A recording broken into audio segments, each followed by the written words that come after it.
Welcome, everybody, to another episode of Strife's Sanctum podcast. My name is Citizen Strife, and this week I'm talking about some Castlevania games that probably flew under the radar at the time, and I think probably still do, though one of them did lead to having some impact on the Netflix series.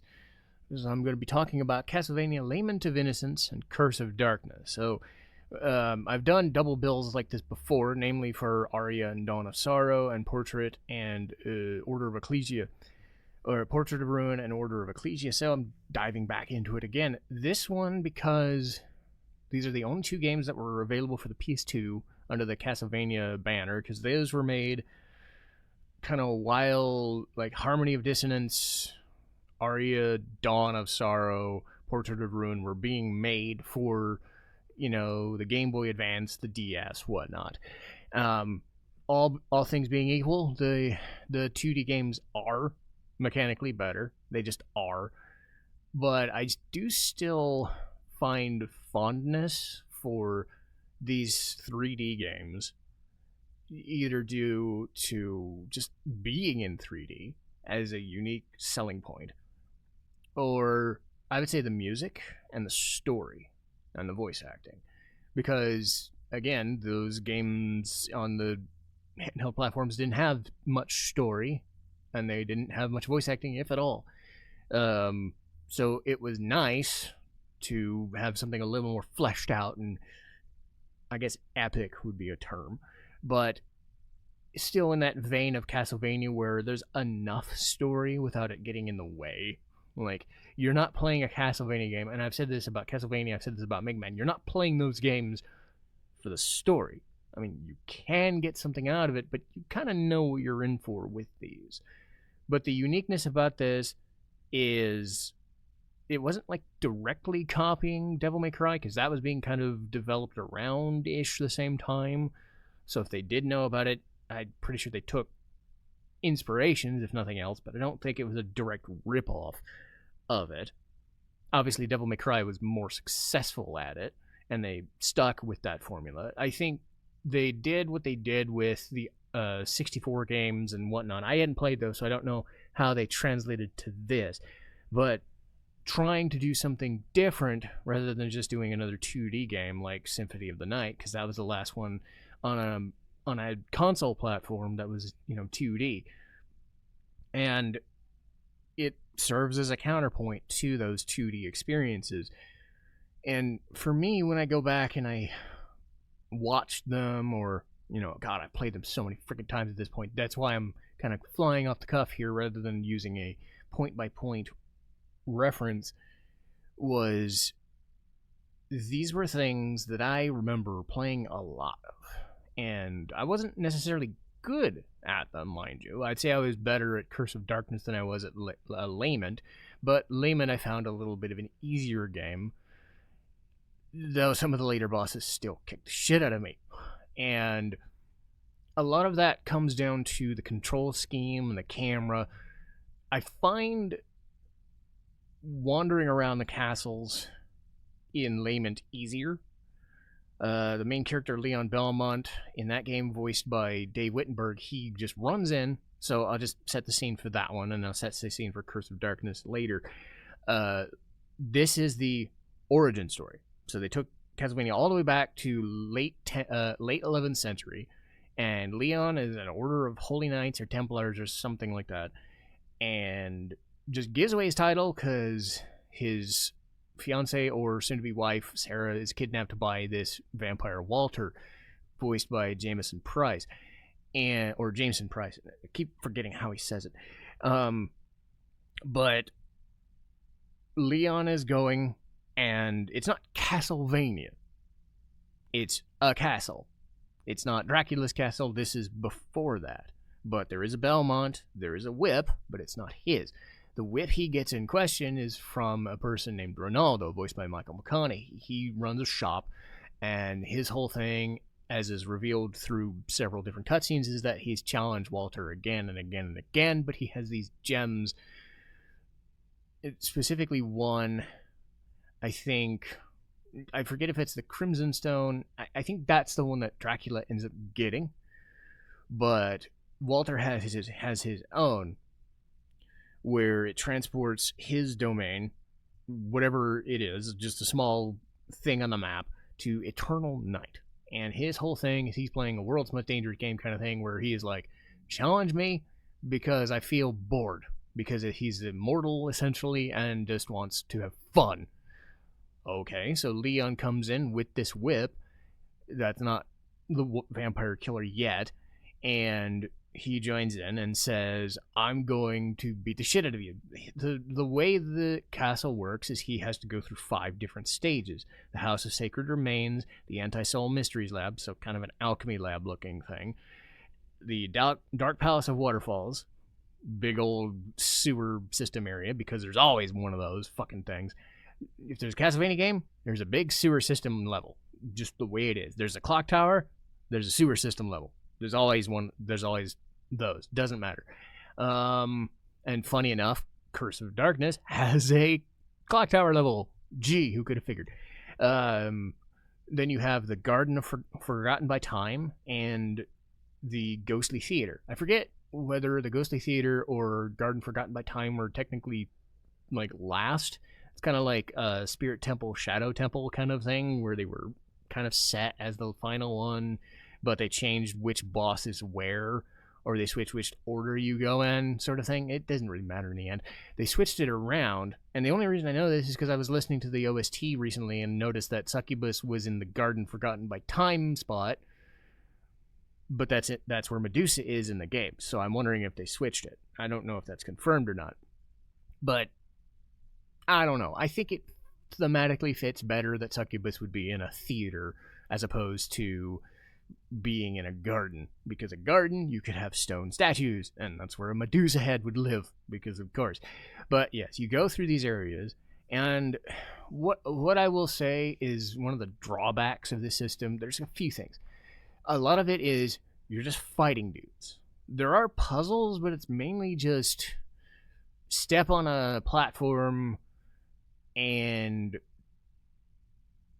you know, use your whip to like kind of arc your way across. Arc jump, arc jump, arc jump. You grab hold, you jump. You grab hold, you jump, and you jump over a thing, and then you clear the area. Or you hit a bunch of torches in a time limit, then you do that. There is a couple that are pretty neat, where there's a couple of areas in the first spot, House of Sacred Remains, where you're being chased by this giant wall of rotating spikes that come off the ground. They don't kill you, thank fuck, but they are there to annoy you and do a lot of damage if they do hit you. But it's funny in 3D seeing this giant fucking spike wall just come at you, Indiana Jones style. But by and large, you go in a room, you fight some dudes. You go in another room, you fight some dudes. You lock door, you fight some dudes. That is kind of the one drawback to both games, is that is kind of what you're doing. And in a 3D space, it doesn't have the quick immediacy of how quick the room is, and specifically in Curse, you go slowly. Like Hector goes slow. I never felt like Leon moved slowly, but for some reason Hector's movements feel slow and belabored, and you know, it's using the same engine. You'd think it wouldn't. The point in Curse of Darkness's favor is you have more control over the camera, I think. That's the one thing I hate with Lament, is it's a fixed camera, and especially if you're fighting something small or fast, like Fleaman or something, they're gonna bypass you. The camera does a decent job of keeping everything in view, but you're still just, you know, if you're locked in a corner in a bad spot, there's a monster could hit you. Getting to Curse of Darkness's story, you have Hector, voiced by Crispin Freeman, who's gunning after Isaac, voiced by Liam O'Brien, and they are in the ravages of what's known as Dracula's Curse. It sets 3 years after Dracula or Castlevania 3. So Trevor Belmont exists as a side character. There's a couple other side characters here and there, specifically Saint Germain, who shows up here and there. Death obviously makes an appearance, because of course he does. But The idea is Hector's chasing Isaac, but Isaac wants him to regain his power as a Devil Forge Master. So this is where the Castlevania Netflix show comes in. It's not the exact same story and setup because Netflix fleshes things out a bit more. It adds in the Carmilla thing and the Lenore and the other sisters. It, coincides with Dracula reappearing, and obviously Trevor and Sypha are more main characters. Alucard's a more main character than Hector would be. But I always felt, looking back on the game, it does what it needs to do. And I like Hector in both. I think he's more angsty in the game because that's kind of the voice that Crispin Freeman gives. He's a lot more raspy and angsty and angry, and he's on a mission. He's going after this guy. Isaac, that's the thing that I think is going to be the kicker if you've never played it before, or if you have and you've watched the Netflix series later. There's nothing against Liam O'Brien or Crispin Freeman at all. It's just they're different actors than Theo James, and I saved it here because I wasn't going to pronounce it right. Let me look up the cast list for the Netflix show. I have it here. 1 second. Adeto McCormick is Isaac.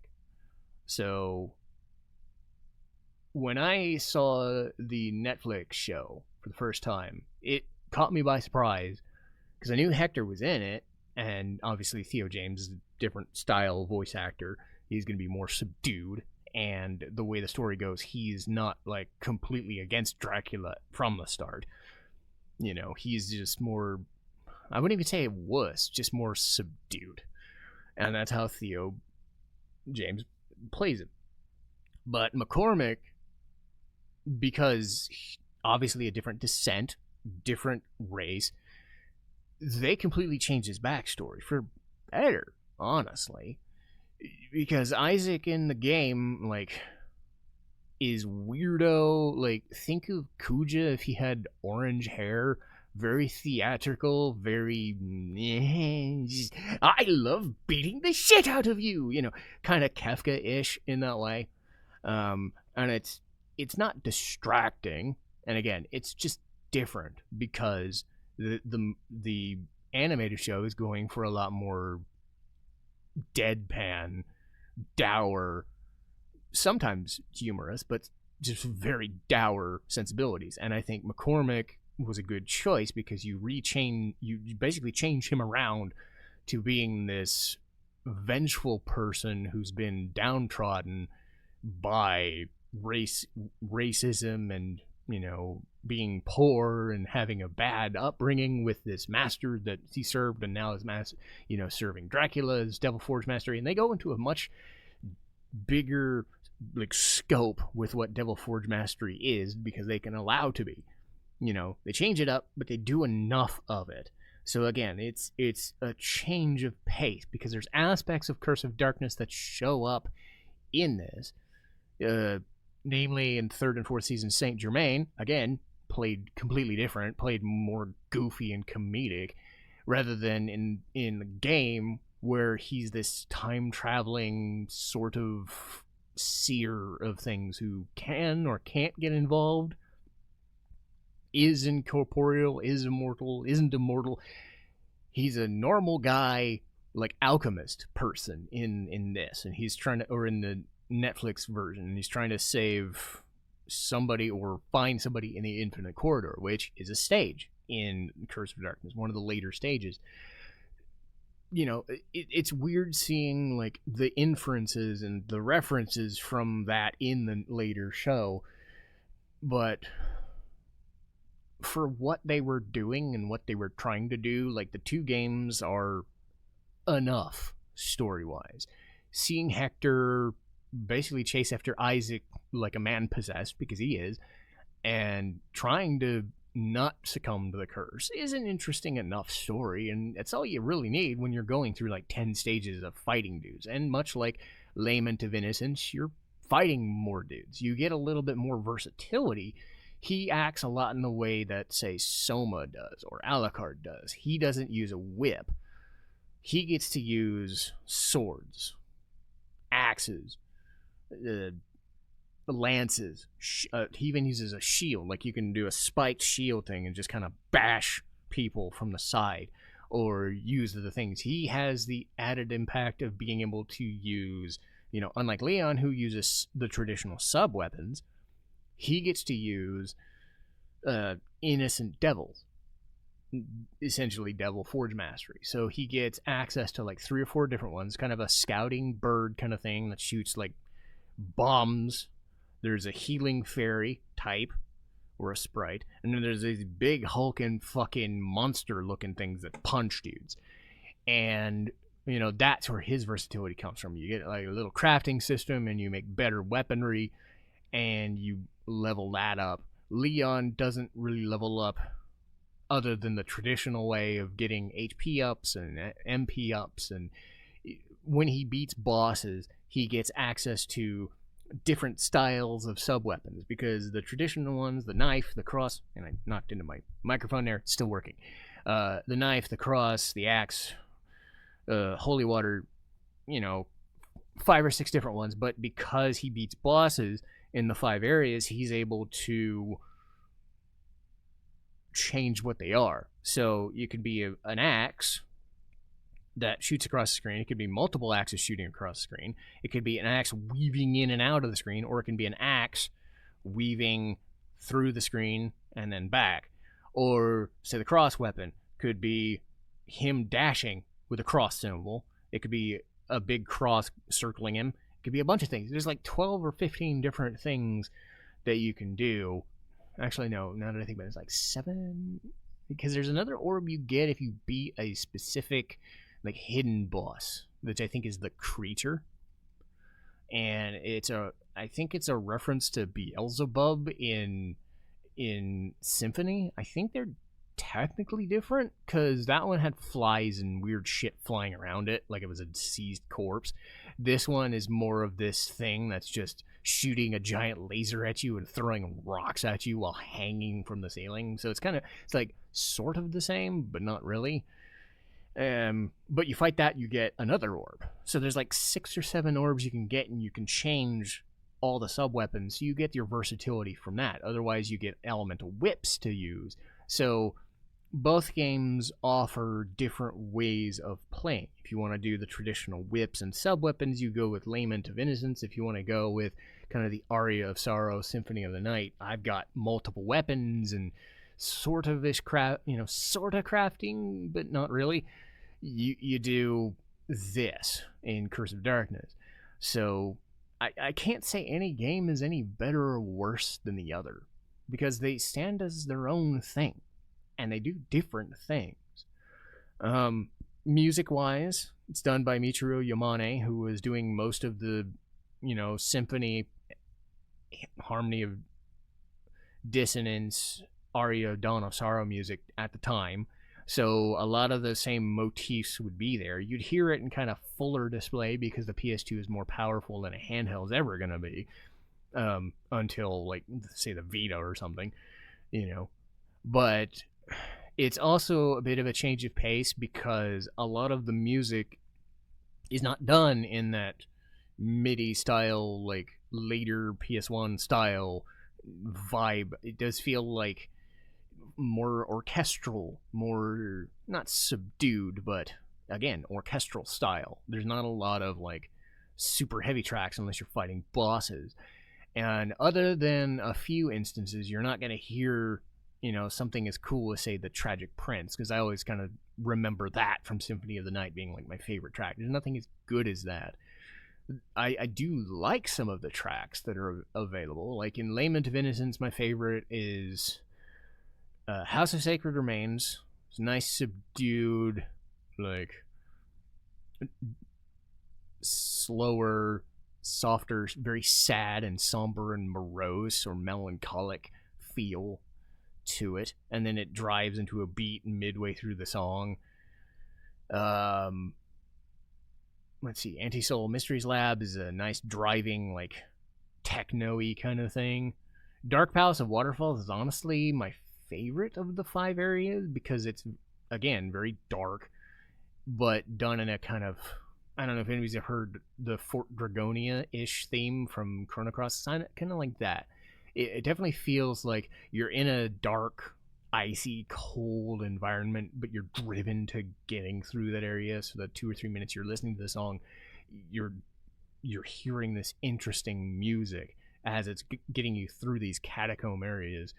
Ghostly Theater is fine. Garden Forgotten by Time, I like the second song more than I like the first, because again, it's a lot slower and melancholic, and it's got a lot of bells and softer instrumentation, so that works great. I found the Pagoda of the Misty Moon pretty good, but by and large, it's like 2 or 3 good songs on the whole. It's not like amazing soundtrack. I think there are some soundtracks that I like more, but I am always amazed that there's like at least 3 to 5 songs I know I'll remember from any Castlevania game.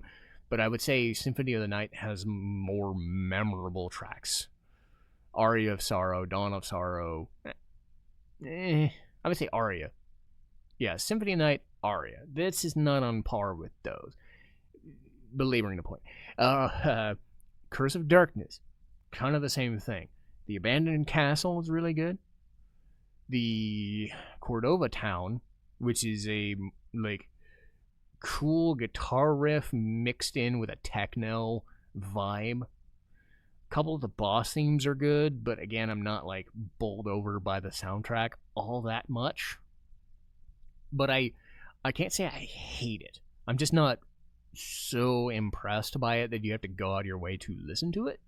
But again, you will hear different things, especially if you have heard it before and have heard the difference between specifically Curse of Darkness and the way the instrumentation is there versus the stuff that was on the DS. Like, the DS is nice, but again, it's going to sound like a Super Nintendo game or Super Nintendo Plus at best. This had the advantage, the PS2 had the advantage of better hardware. It just did. Story-wise, like, again, it's fine. Leon and Hector do what they have to do, and they survive their machinations. I think Lament is stronger because it's going to have a lot more to go on with Dracula as a whole, the creation of it, the scene where you see Dracula for the first time as somebody else, but he turns into Dracula eventually. Like, you hear it, and you understand his motivations because he's twisted and messed up and pissed off. So he takes it out on other people and then uses the Crimson Stone. Now that I've mentioned it, I think it's the Ebony Stone. So I think it's Ebony and Crimson Stones. So I think the Crimson Stone is the one that Dracula ends up getting, and Leon is able to get the vampire killer and not really stop Dracula, but he stops Walter. And for what they're trying to do, like, I don't want to spoil it, and even for a 20 or 25-year-old game, I don't want to spoil it, because it is kind of setting up things. And I also think that Lament of Innocence stands alone a bit more because it's not referenced as much in the Netflix series. Like, you see a picture of Leon in Trevor's basement. That's about it. You know, you don't get as much because the Netflix series is based more on Curse of Darkness and Dracula's Curse, so they don't have as much to go with.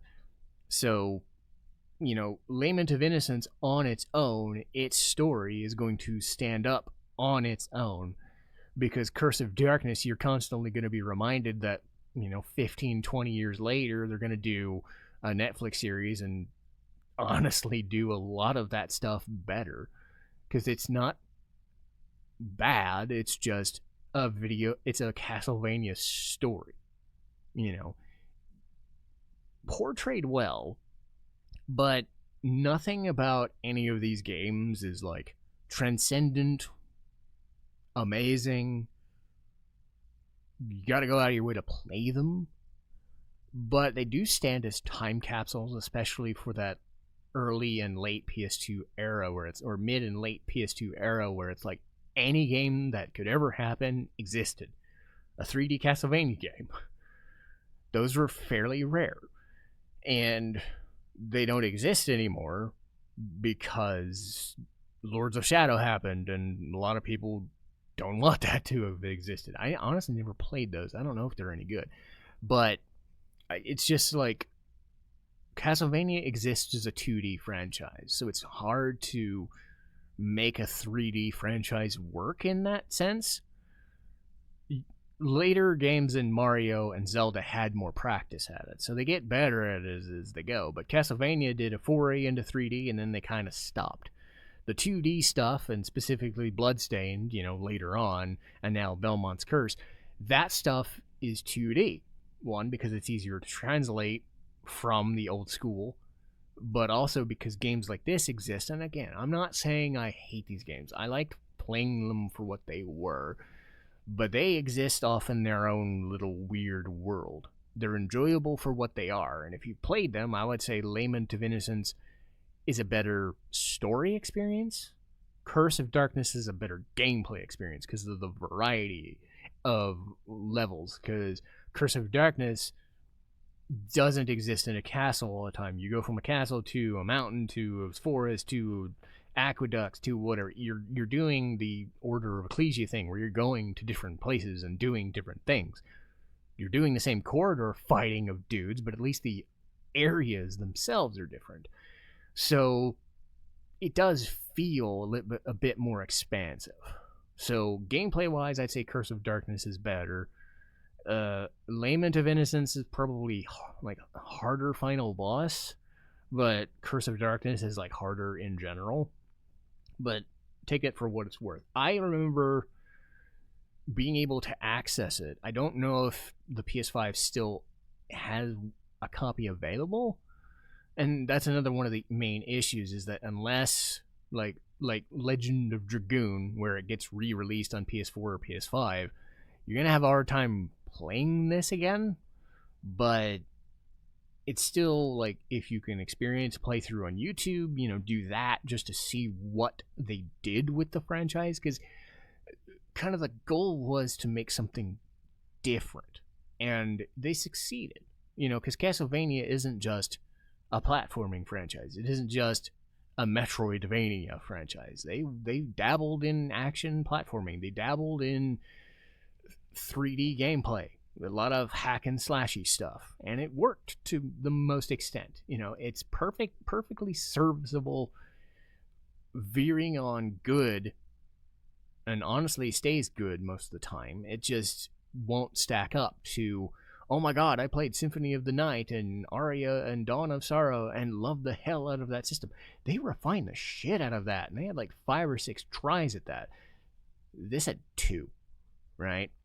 And you can tell that it was rough around the edges. So that's kind of my final word on it. I would play it if you have access to it, just to play it, or even just watch somebody play it if they've played it on YouTube before, because it still holds up, if nothing else for the music and the stories and the characters. Seeing the gameplay that gets them to place is the less exciting part of it. But that'll do for me. I will talk about some other things in a couple weeks. I do have a vacation coming up, but I will try to post my next summer 2026 anime review. It's probably going to still have spring stuff coming out because of this next coming weekend. There's still some stuff that's hanging around from last season, but I am going to try to do the recording before I leave on Tuesday. So I might even do it Sunday, but I'm guessing it'll probably be Tuesday mornings when I get to it. But I'm going to post it probably Tuesday. So it's going to be a quick turnaround. You're going to see this on the usual Saturday, and then you're probably going to see this stuff on Tuesday again. But August 1st, No Guns Life. We got Danganronpa 2, Goodbye Despair. Hokkaido Gals are super adorable. And Xenosaga 3, also Sprach, Zarathustra. Hope I pronounced that right. German is not my strong suit. But anyway, for now, I will see you next time. Citizen Strife, signing off.